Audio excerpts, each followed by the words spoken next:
Hello.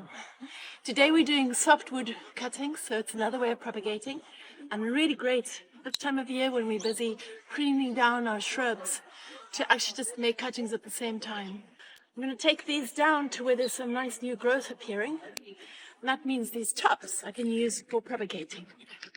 So I always choose a branch that has not been flowering, because flowers just make their heads go in another direction you don't want.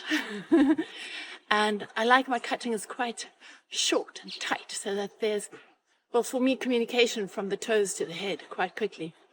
So something like this would be absolutely ideal to just stick into my pot.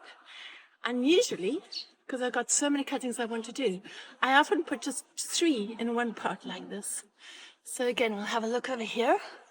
I'm going to clean it up from down below. Please don't pull any branches because it might just tear the stalk. So I often clean that there's only about 3 leaves on top, and then I'm going to make it nice and short again. So as long as there's lots of nodes, you can just trim it there where the roots can appear. I often put it near the side of my pot. That's where it's nice and warm, and so that will be really great. Maybe in about 2 months' time or so, I'll see the roots appear at the bottom, and then I can always decide to divide this up and plant it to bigger spaces or into the garden. Happy propagating!